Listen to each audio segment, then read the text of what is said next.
एक बूढ़ी मैया अपने लड्डू गोपाल को पोटली में बांधकर सिर पर रखकर गोवर्धन की परिक्रमा करती है।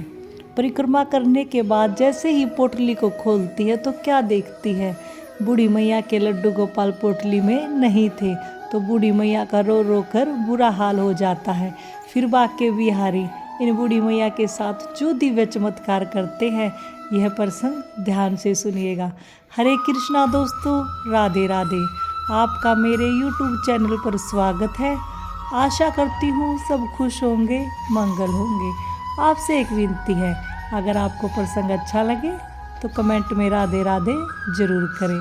दोस्तों, बात बहुत समय पहले की है। वृंदावन में एक मैया रहा करती थी जो लड्डू गोपाल की सेवा करती थी। उनके पास एक छोटे से लड्डू गोपाल थे। बहुत ज़्यादा समय तक अपने लड्डू गोपाल के साथ बातें करना, उनको तरह तरह के व्यंजन बनाकर खिलाना, और जहाँ कहीं भी बूढ़ी मैया जाती थी अपने लड्डू गोपाल को साथ लेकर जाती थी। अगर बूढ़ी मैया वृंदावन की परिक्रमा करती तो अपने लड्डू गोपाल को पोटली में बांधकर और कई प्रकार के व्यंजन पोटली में रखकर तब परिक्रमा करती थी। ऐसे ही समय गुजरता रहता है। अब कुछ दिनों के बाद बूढ़ी मैया को लगता है कि काफ़ी दिन हो गए हैं, हमने गोवर्धन की परिक्रमा नहीं की है। तो बूढ़ी मैया अपने लल्ला से कहती है कि क्यों लल्ला, गोवर्धन की परिक्रमा करें। तो बूढ़ी मैया को लगता है जैसे लड्डू गोपाल मुस्कुरा रहे हैं और कह रहे हैं, हाँ मैया चलो गोवर्धन की परिक्रमा करते हैं। तो बूढ़ी मैया अपने लड्डू गोपाल के लिए खाने पीने का सामान पोटली में रखकर और अपने लड्डू गोपाल को पोटली में रखकर बांधकर सिर पर रख लेती है और गोवर्धन की परिक्रमा करने लग जाती है।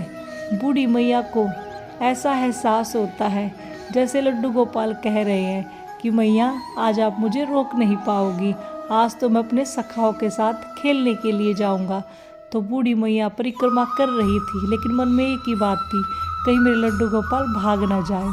लेकिन फिर भी बूढ़ी मैया ने अपनी परिक्रमा पूरी की। पूरी करने के बाद जैसे ही परिक्रमा पूरी होती है, मैया क्या देखती है, पोटली को खोलती है और देखती है उनके लल्ला पोटली में नहीं थे। तो बूढ़ी मैया बहुत ज़्यादा परेशान हो जाती है और रो रो कर बुरा हाल कर लेती है। लोग पूछते हैं कि मैया क्या बात है। तो बूढ़ी मैया बताती है, इस पोटली में मेरे लड्डू गोपाल थे, मेरे लल्ला थे, जाने कहाँ चले गए हैं। तो लोग समझाते हैं कि मैया परेशान मत हो, आपके लल्ला अवश्य ही मिल जाएंगे, चिंता ना करो। तो बूढ़ी मैया को आश्वासन देते हैं, लेकिन बूढ़ी मैया को कोई फ़र्क नहीं पड़ता। बूढ़ी मैया को लगता है जाने मेरे लल्ला कहाँ है, किस हाल में है, अब मुझे मिलेंगे कि नहीं मिलेंगे। ऐसे बूढ़ी मैया रो रो कर बुरा हाल कर लेती है और लोगों के काफ़ी समझाने पर बूढ़ी मैया वहाँ से अपने घर की ओर चल देती है और रोते रोते अपनी कुटिया तक पहुँचती है। बूढ़ी मैया जैसे ही अपनी कुटिया पर पहुँचती है तो अपने लल्ला की, लड्डू गोपाल के आसन की तरफ देखती है जहाँ पर वह अपने लल्ला को बिठाती थी। तो बूढ़ी मैया देखते ही आश्चर्यचकित हो जाती है और भागकर अपने लड्डू गोपाल को उठा लेती है, क्योंकि लड्डू गोपाल वहीं आसन पर बैठे हुए थे। तो मैया पूछती है, लल्ला आप कहाँ चले गए थे, आपके बिना मेरे जीवन में क्या है, मैं तो क्षण भर भी नहीं जी पाती, मैं आपके बिना नहीं रह सकती। तो मैया अपने लल्ला को गोद में लेकर झूम उठती है, क्योंकि बूढ़ी मैया का लड्डू गोपाल के सिवा दुनिया में कोई भी नहीं था। बूढ़ी मैया का सहारा सिर्फ उनके लड्डू गोपाल थे।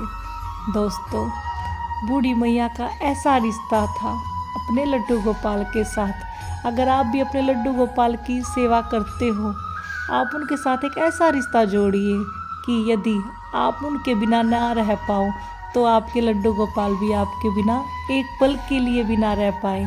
अगर आपकी भक्ति, आपकी आस्था सच्ची है तो ईश्वर भी हमसे प्रेम करते हैं। और सबसे पहली बात तो यही होती है कि आपका विश्वास मजबूत होना चाहिए। अगर आपका विश्वास है, आप जिस रिश्ते से अपने लड्डू गोपाल की सेवा करते हैं, तो आपके लड्डू गोपाल कदम कदम पर आपका साथ देने के लिए आते हैं।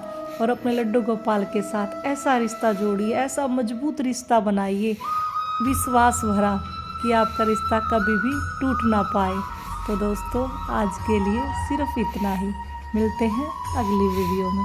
तो बोलिए श्री कुंज बिहारी श्री हरिदास, राधे राधे।